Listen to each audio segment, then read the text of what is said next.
You don't have a motivation problem. You have a standard problem.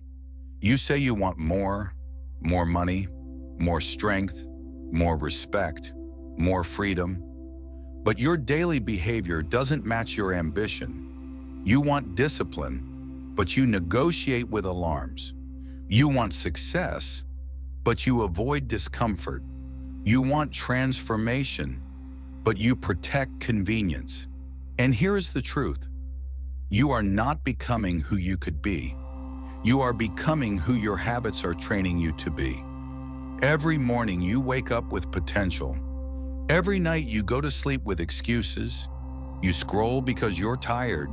You delay because you're stressed. You quit because it's uncomfortable. But discomfort is not the enemy. It's the entrance fee. Right now, somewhere, someone with less talent than you is outperforming you.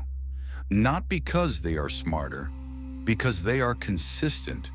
They don't debate with themselves. They decide, and they act. You, on the other hand, hold meetings in your own head. Maybe later. Not today. I deserve a break. I'll start tomorrow. Tomorrow is the most dangerous word in your vocabulary. Tomorrow has stolen more dreams than failure ever did. Failure teaches, tomorrow delays, and delay compounds. One skipped workout becomes a softer body. One postponed idea becomes a missed opportunity.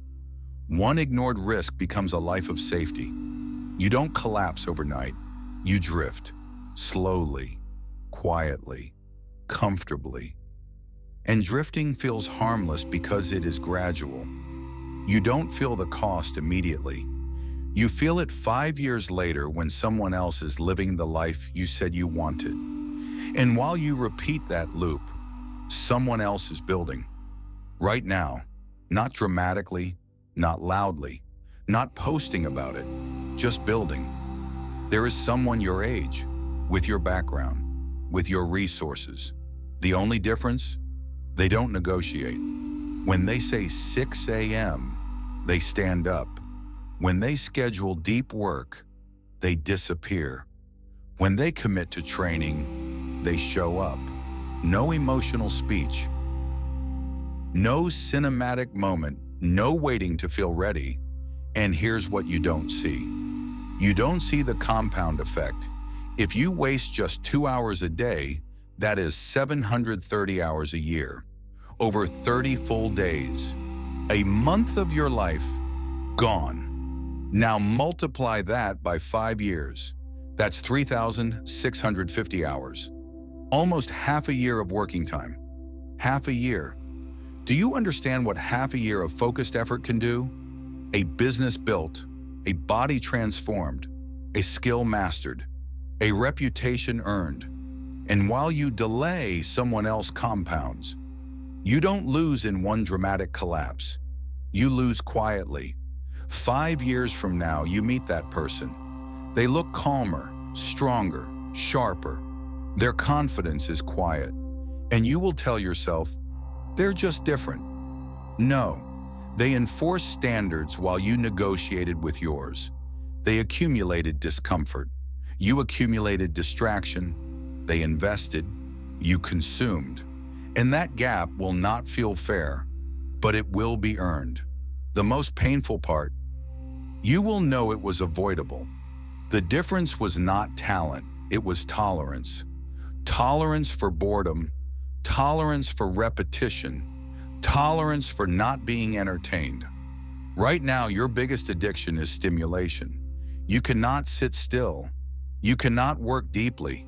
You cannot stay with one hard thing without reaching for relief. Relief is cheap. Growth is expensive. Cheap relief feels good immediately. Expensive growth pays later. There is no neutral day. Every action votes. The question is, what are you voting for? Motivation spike, action burst, fatigue, drop, guilt, escape, reset, repeat. Years pass inside that loop. Nothing catastrophic happens, just slow stagnation. And stagnation is harder to notice than failure. Failure hurts, stagnation numbs. So what breaks the cycle? Not inspiration, Not another video, not another plan, a decision, a line, a point where you say, this is no longer acceptable. Calmly, coldly, without drama, you set standards, wake up time, training schedule, work blocks, phone boundaries, sleep rules. And then you remove negotiation. If you say 6 a.m., you wake up at 6. If you say 90 minutes of work, you work 90 minutes, even if the work is imperfect. Because the goal is not perfection, the goal is alignment. Alignment between what you say and what you do.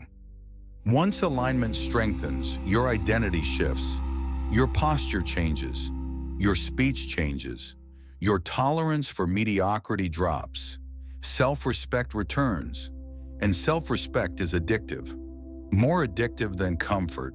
Motivation is emotional, discipline is structural. You don't rise to the level of your motivation. You fall to the level of your systems. Right now, your systems are built for comfort.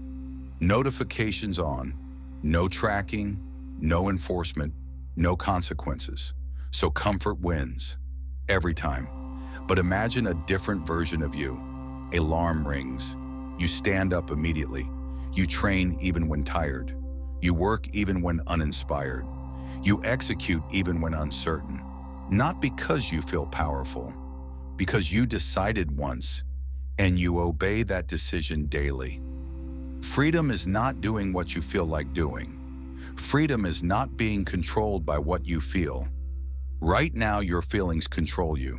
If you feel tired, you stop. If you feel bored, you scroll. If you feel stressed, you escape.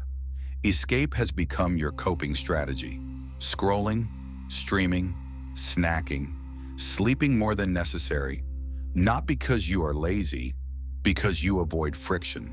But friction builds strength. Confidence is not positive thinking, it is evidence. Evidence that you can rely on yourself. Right now, your evidence is inconsistent. Some days you perform, other days you disappear. That unpredictability kills momentum, and momentum is everything. When you stack disciplined days, you feel powerful.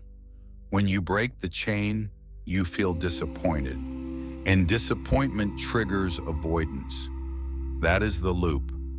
Break it. Raise your tolerance. Wake up earlier. Work longer. Finish what you start. Track your actions. Remove distractions physically. Make discipline easier than avoidance. No one is coming to save you. No mentor will drag you out of bed. No video will execute your plans. No friend will build your body. You either build strength or you build regret. Both are built daily. Picture an ordinary Tuesday. You wake up, same room, same ceiling, same alarm. You check your phone before you even stand up. You rush to work you don't love. You scroll during lunch. You promise yourself you'll start soon. Evening comes. You are tired, but not fulfilled. You sit on the couch. You tell yourself you tried, but deep down you know you avoided. Nothing dramatic happened. That's the problem. Nothing dramatic ever happens in a life of quiet compromise. No explosion, no collapse, just slow settling. Settling for average income, settling for average health, settling for average confidence. And one day average becomes permanent, not because you failed, because you accepted less than you were capable of. 5 years from now, you will either thank yourself or resent yourself. And the difference will not be intelligence, it will be standards. So ask yourself, what standard am I living at? Is it aligned with the future I claim I want? You cannot have high comfort and high performance. Choose, and once you choose, commit. Quietly, privately, relentlessly. Because in the end, your life will not be shaped by what you intended. It will be shaped by what you enforced. And today you either enforce weakness or strength. The choice is quiet, but the consequences are loud.